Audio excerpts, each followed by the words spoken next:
Mr. Contest Chair, fellow Toastmasters and guests. Why should we comedy bomb? I'd like to talk about how to comedy bomb. First of all, what is comedy bombing? Does anybody here know what that is? Definition. I didn't think so. So, comedy bombing is when you do stand-up comedy and it is so bad, John, that people's minds go. That's when you're really bad and lousy and horrible at stand-up comedy. So, why do we want to comedy bomb? Why is this an important thing that Toastmasters need to know in a humorous speaking contest? You need to know how to comedy bomb because the books on stand-up comedy teach it takes 5 years of comedy bombing before you actually become funny. And they say it actually takes 10 years before you are consistently funny. So I say let's get through the comedy bombing quickly and efficiently and right up front. Shall we do that? I've been doing comedy for 7 years, and I have bombed consistently. I'm actually very skilled at failing in comedy. You ask my wife, ask my children, ask my church. Ask Bill Holder from the back of the church who once said, please stop practicing your comedy in church. So let's go through the keys on comedy bombing. If you're taking notes, you might want to get your pen ready. The first key in comedy bombing is to ignore the audience. So when you go to your comedy gig, you walk in and there's people milling about. If they start coming at you to ask you questions, because you're the comedian, what you want to do is kind of avert your eyes and move away. Do not engage them in conversation. If they insist in talking to you, I want you to do this technique. Everybody raise your fingers.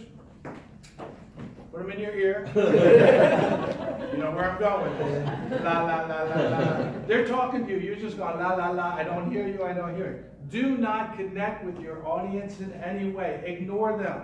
I guarantee you, you will comedy bomb. All right? Key number 1 is ignore your audience. Key number 2 is do an outdoor venue. I know these by experience, okay? Do an outdoor venue. You don't want them to really see you or hear you.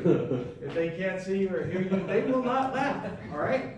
So what you want to do is, if this is the stage area and you're the audience, you want to take the farthest distance away from the audience to where they can't see you, and you become so small that they can raise their fingers and squish your head virtually.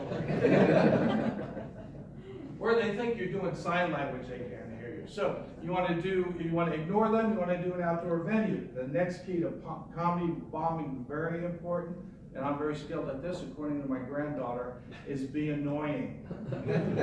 You want to be annoying and very annoying. Do anything to alienate the audience, all right? You can make rude noises, something like this. You can, when you do your punchlines, just kind of spit on the front part. Pick the women out and guess their ages. So annoy your audience from the outset. Don't wait, get right into the annoyance factor, all right? So the next key, because this is a progression downward, is you want to get to the anger progression, all right? You want to really tick off your audience, all right? Now, there are many ways of doing this. Tell really stupid jokes. Tell dad jokes. We got any dads in here? Yeah, tell your dad jokes. That will not only alienate them, they'll want to, get rid of you, live angry. One of the things that I have found by experience to really anger my audience is find an audience of cat lovers. And then do your best cat joke. Which mine is, I hate cats. But they taste good in soup. Thank you. I usually get half an hour. I love that joke. They will hate you. Those cat lovers. People take cat loving seriously. They will hate you. From then on, you will see the anger, the fire raise in their eyes. You'll see smoke coming out their ears. You are doing a great job. You are going down the progression to failure. Go. Fail. Fail quickly. Fail profoundly. So you want to anger them. The next step you want to do is make excuses to escape.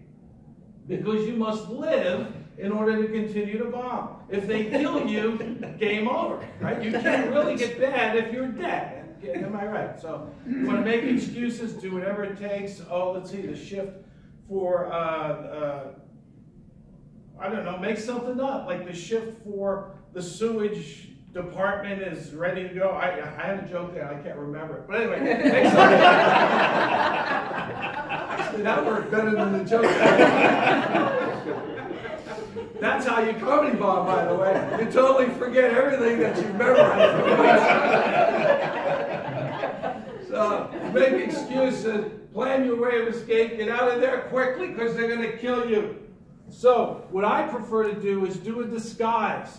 If you have an audience of old people, go to Walmart and buy one of these. And just kind of sneak out the back. Pretend to be an old person, get out of there, and sneak out the back. So, how do you know that you have finally comedy bombed? How do you know you've reached that point? When the scene looks like this, you have successfully comedy bombed.